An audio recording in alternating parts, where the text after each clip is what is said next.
Hello guys, welcome back to education IQ. I hope आप सब अच्छे होंगे।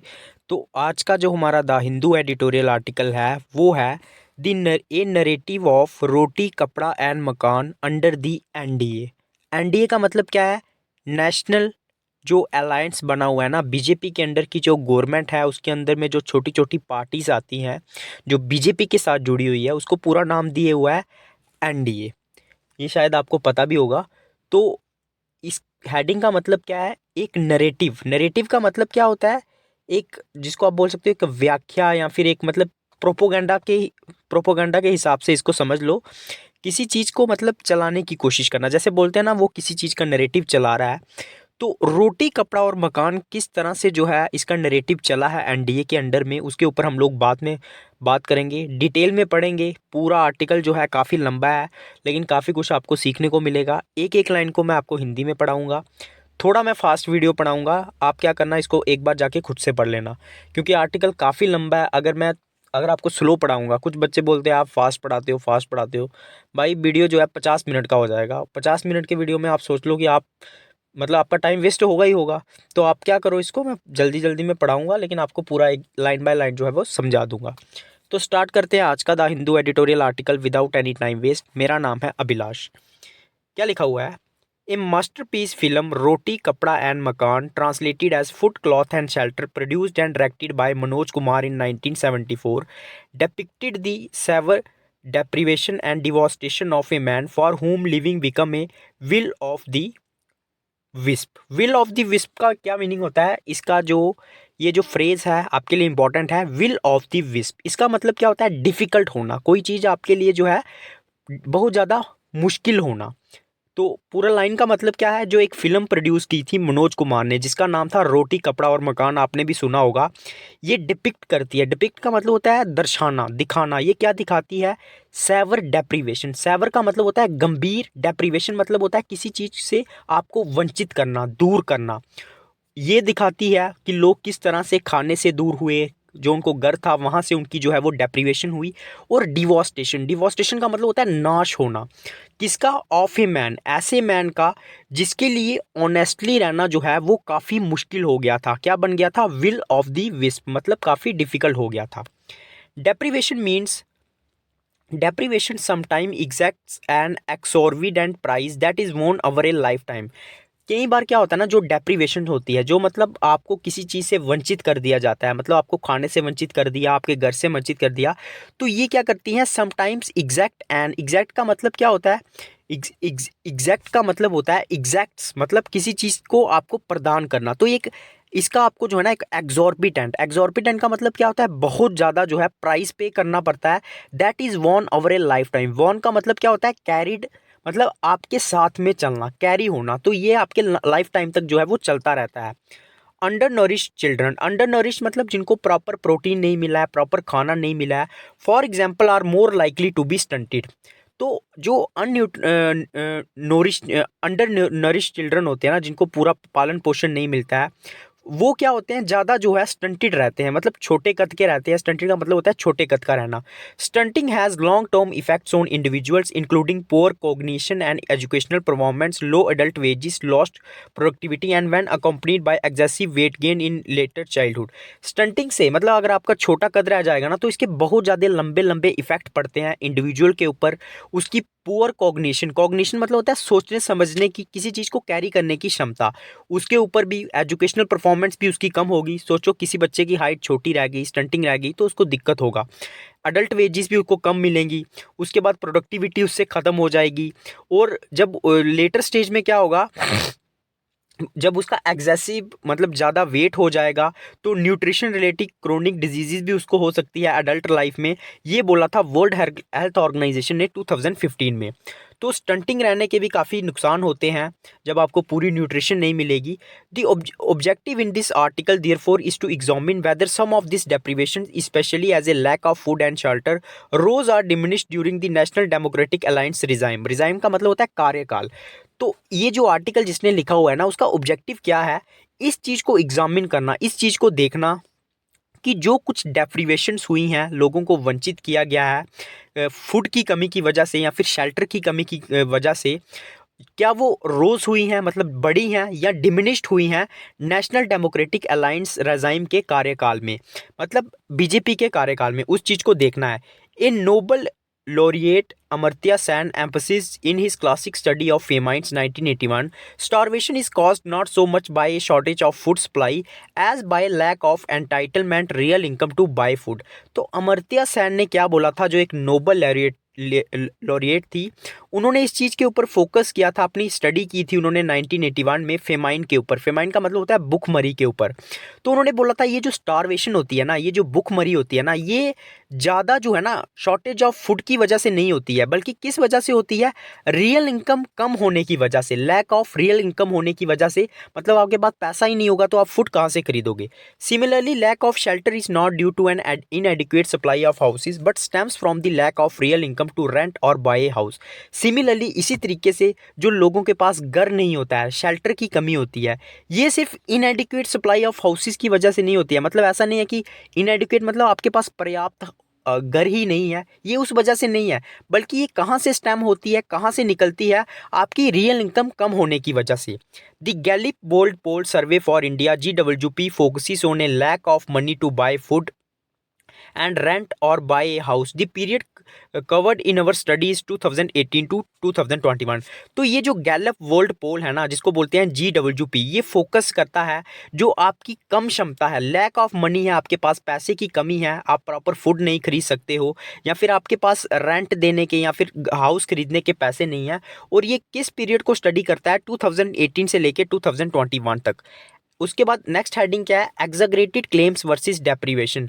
मतलब ज़्यादा चीज़ों को क्लेम करना, एग्जाग्रेटेड मतलब बढ़ा चढ़ा के चीज़ों को क्लेम करना कि हमने ये किया है वो किया है, वर्सेस जो डेप्रीवेशन है, मतलब जो लोग वंचित रह गए हैं घरों से, खाने से।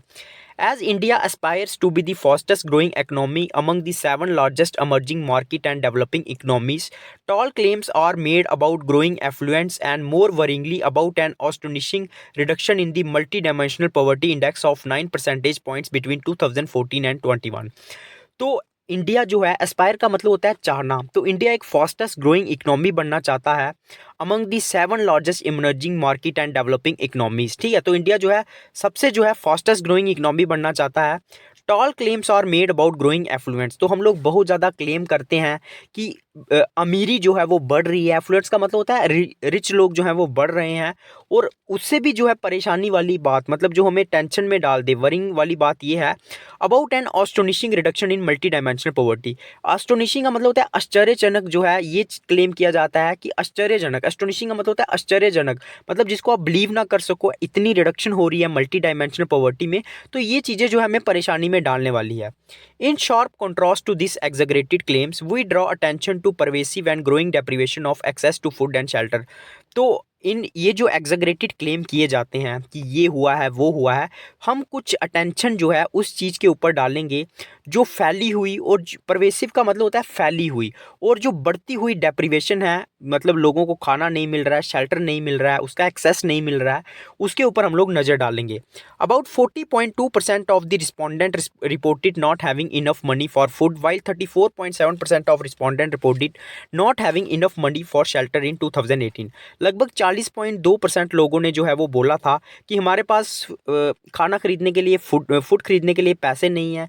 और 34% लोगों ने बोला था कि हमारे पास मनी नहीं है कि हम लोग शेल्टर खरीद सके, मतलब घर लेके खरीद सके। The farmer rose to 48%। तो जो पिछला है ना, मतलब जो फूड को रिलेटेड है वो लगभग 48% तक बढ़ा हुआ है। और जो लेटर है, मतलब जो जिनके पास रहने के लिए शेल्टर नहीं है, वो 44% तक बढ़ा हुआ है। It may seem obvious but raises a concern that the highest proportion of those without having money to buy food is among the first per capita quantile. Quantile का मतलब होता है अगर आपने पॉपुलेशन को 5 हिस्सों में डिवाइड कर दिया तो उसका एक हिस्सा जो है उसको बोलते हैं क्विंटाइल। तो ये तो मतलब ऑब्वियस है, लेकिन ये जो है कुछ कंसर्न भी जो है, मतलब कुछ चिंताएं भी पैदा करता है कि जो हाईएस्ट प्रोपोर्शन, मतलब वो पॉपुलेशन जिनके पास पैसा नहीं है खाना खरीदने के लिए, वो मतलब उस हिस्से में से है। अगर आप पॉपुलेशन को 5 हिस्सों में डिवाइड कर दोगे तो जो फर्स्ट पर कैपिटा इनकम है ना, उसमें से वो हिस्सा आता है। उसके बाद poorest and lowest among the fifth quintile, the richest throughout the period. तो ये आपके लिए इंपॉर्टेंट नहीं है। To illustrate while nearly 22% of the poorest lacked enough money to buy food, आपके लिए इंपॉर्टेंट है। लगभग 22% ऐसे लोग हैं जिनके पास इनफ पैसा ही नहीं है कि वो खाना खरीद सकें, और बेयरली का मतलब होता है मुश्किल से 14% रिचेस्ट लोग हैं जिन्होंने डेप्रीवेशन फेस की 2021 में। A similar picture emerges of the lack of money for shelter, इसी तरह की जो है लोगों के पास रहने के लिए, शेल्टर के लिए भी जो है वो पैसा नहीं है। The highest proportion of those lacking money for shelter is found among the poorest and lowest among the richest during the period 2018-21। तो ये तो ऑब्वियस है, मतलब जिनके पास रहने के लिए मतलब घर नहीं है या फिर पैसे की कमी है, वो पोरेस्ट में से जो है वो सबसे ज़्यादा है, is found among the poorest and lowest among the richest. तो रिचेस्ट में कमी होगा क्योंकि रिच लोगों के पास तो पैसा होता ही है घर खरीदने के लिए। तो ये कुछ इसमें इंपॉर्टेंट नहीं है आपके लिए क्योंकि आर्टिकल लंबा है, तो मैं ये कुछ आंकड़े दिए हुए हैं कि 20% के पास पैसा कम है या फिर शेल्टर कम है। आगे चलेंगे हम लोग, हमारी जो है नेक्स्ट जो पैरा है, although income growth has been sluggish it has barely trickle down to the poorest. हालांकि जो हमारी इनकम ग्रोथ है ना वो थोड़ी सी कम हुई है, सुस्त पड़ी है, स्लगिश हुई है। स्लगिश का मतलब होता है थोड़ा सा कम होना। It has barely trickle down to the poorest, trickle down का मतलब होता है फ़ायदा होना, तो वियरली का मतलब होता है मुश्किल से। तो मुश्किल से इसका जो है ना जो पुअर लोगों को जो है वो फ़ायदा हुआ है, मतलब कोई ज़्यादा फ़ायदा जो है गरीब लोगों को नहीं हुआ है। The extraordinary push to high visible infrastructure projects such as bullet trains, international airports, highways, and consequent neglect of agriculture and micro, small and medium enterprises and key weakening of social safety nets are key contributor factor। इन सब चीज़ों के कारण क्या है, जो लगातार हम लोग इंफ्रास्ट्रक्चर प्रोजेक्ट जैसे bullet train, international airports, highways, उसके बाद जो एग्रीकल्चर और माइक्रो और स्मॉल मीडियम एंटरप्राइजेज है ना, ये क्या कर रही हैं, ये बहुत ज़्यादा कॉन्ट्रीब्यूशन है जो हमारी जो है मतलब हम लोग हमारी इनकम जो है वो इसके कारण कम हो रही है। अब हम लोग कॉस्ट फैक्टर को देखेंगे। अब यह मतलब जो ओबीसी, एससी, एसटी, इनका इन लोगों पे क्या इफेक्ट है। दी रिसेंट ब्रोहोहा का मतलब क्या होता है, शोर, हल्ला, हल्ला होना। तो जो रिसेंट हल्ला हुआ था कास्ट सेंसिस को लेके, ठीक है, जो बिहार में हुई थी in particular, deprivation of other backward classes is not mere political propaganda in the run up to the state and national election in 2023-24 but entrenched in persistent economic and social deprivation is corroborated by our analysis. तो ये जो deprivation है ना OBC classes का, ये is not mere political propaganda in the run up. ये सिर्फ एक पॉलिटिकल प्रोपोगंडा नहीं है, मतलब ये सिर्फ पॉलिटिकल तरीके से नहीं बोला जाता है कि जो बैकवर्ड क्लासेस हैं उनको डेप्रीवेशन है, उनके पास खाने की कमी है। ये सिर्फ एक पॉलिटिकल प्रोपोगंडा नहीं है जो हम लोग इलेक्शन की तरफ बढ़ रहे हैं। रनअप का मतलब होता है जाना, जो स्टेट इलेक्शन आने वाली है, नेशनल इलेक्शन आने वाली है 23-24, तो ये सिर्फ एक पॉलिटिकल एजेंडा नहीं है बट एंट्रेंच्ड का मतलब होता है आरोपित करना। तो ये जो है ना किसके कारण हो रहा है, इन परसिस्टेंट मतलब जो लगातार इकोनॉमिक और सोशल डेप्रीवेशन हो रही है, मतलब लोगों को वंचित किया जा रहा है। इस कोरोबोरेटेड बाय अवर एनालिसिस, कोरोबोरेटेड का मतलब होता है किसी को सपोर्ट करना, ठीक है। उसके बाद using the DWT cost classification we find that among those lacking money for food the highest proportion was OBC. तो अगर हम लोग ये GWT की जो कास्ट क्लासिफिकेशन है उसको देखेंगे ना, तो हम लोग ये फाइंड करेंगे कि जिनके पास मनी नहीं है ना, खाने के लिए पैसा नहीं है, वो सबसे ज़्यादा ओबीसी के लोग हैं। उसके बाद शेड्यूल कास्टिस के लोग आते हैं, और उसके बाद जो है SC के लोग आते हैं, वही जो शेड्यूल कास्ट होगी, और उसके बाद जो हमारी अनरिजर्व्ड मतलब जो जनरल कैटेगरी के लोग हैं। उसके बाद Scheduled tribes have the lowest share as a large segment is confined to remote forest and mountainous habitations and consume local foods। तो जो शेड्यूल्ड ट्राइबल्स हैं ना, जो एसटी कैटेगरी के जो लोग हैं, जो जंगलों वगैरह में रहते हैं या फिर जो पहाड़ वगैरह में रहते हैं, हैव द लोएस्ट शेयर, इनके पास सबसे कम जो है वो शेयर है। As a large segment is confined to remote forest and mountainous habitation and consume local foods. क्योंकि इनको जो है ना मतलब जो लार्ज सेगमेंट है जो ठीक है, इस कन्फाइन का मतलब होता है सीमित होना। तो ये कुछ रिमोट फॉरेस्ट तक जाती है, जो दूर दराज के जो जंगल हैं, और जो माउंटेनियस हैबिटेशंस हैं जहाँ पे लोग रहते हैं, और जो लोकल फूड को जो है वो कंज्यूम करते हैं। तो इसीलिए जो है इनको जो है मतलब सबसे कम जो है वो फूड की कमी रहती है, क्योंकि ये लोकल फूड को खा लेते हैं, तो इसलिए इनका लोएस्ट शेयर है। Between 2018 and 2021, the OBC share declined 31.5% but remained highest। तो ये मैंने आपको पहले ही बता दिया कि OBC को जो है सबसे जो ज़्यादा है वो फूड की कमी है। तो अब कितनी कमी है ये हम आंकड़े नहीं देखेंगे क्योंकि आर्टिकल लंबा है, जो इंपॉर्टेंट होगा वो आपको बताऊंगा। Deprivation of shelter is not dissimilar. जो शेल्टर के लिए मतलब लोगों के पास जो घर नहीं है रहने के लिए, ये कोई डिसिमिलर नहीं है, मतलब ये कोई अलग बात नहीं है, ये भी फूड के जैसा ही है। While SC displays the highest share of those lacking money for shelter in 2018, closely followed by OBC and the lowest by unreserved excluding ST. The share of SC fell but that of OBC rose slightly. तो 2018 में क्या था, जो schedule caste है ना, उनको मतलब सबसे ज़्यादा जो है मतलब वो परसेंटेज थी, उनके पास रहने के लिए घर नहीं थे, लगभग 32.45%। उसके बाद ओबीसी आती थी। लेकिन हालांकि जो अभी का जो अगर हम लोग आंकड़ा देखेंगे तो एससी का जो शेयर है वो कम हुआ है, लेकिन ओबीसी जो है उनको ज़्यादा जो है वो कमी हो रही है रहने के लिए, वो जो अदर बैकवर्ड क्लासेस हैं। Further that of unreserved surge, unreserved का भी जो है वो थोड़ा सा बड़ा है। Perhaps the lobbyist paid greater attention to deprivation of food among OBC and less to the deprivation of shelter. लेकिन जो लॉबिस्ट हैं, मतलब जो चर्चा करते हैं, जो पॉलिटिशियन हैं, वो ज़्यादा अटेंशन जो है ना वो मतलब जो खाने की कमी होती है ना, जो डेप्रिवेशन होता है फूड का, उसके ऊपर ज़्यादा अटेंशन पे करते हैं जो ओबीसी के अंडर में आते हैं। और जो शेल्टर है उसके ऊपर, मतलब रहने के लिए जो घर है उसके ऊपर कम अटेंशन, कम ध्यान देते हैं।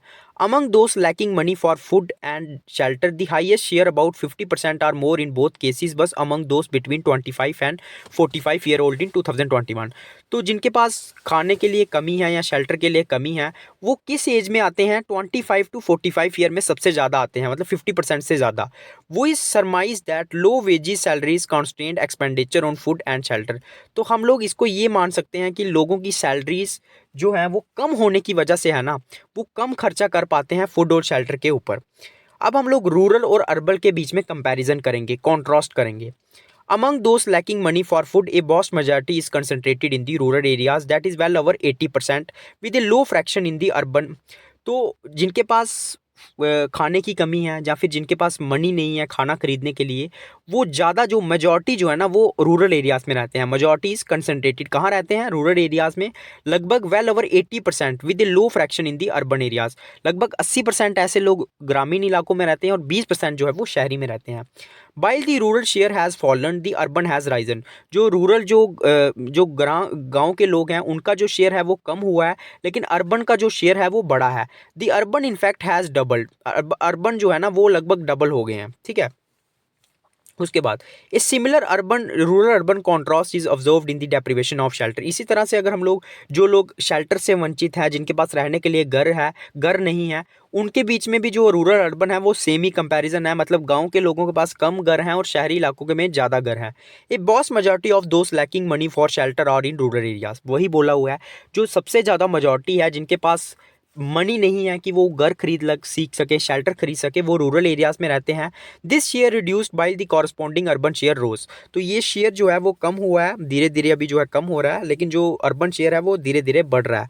After covid it is not unlikely that resumption of rural urban migration in search of better employment and growth of slums is की टू ग्रेटर अर्बन डेप्रिवेशन। अब शहरी इलाकों में डेप्रिवेशन क्यों हो रही है?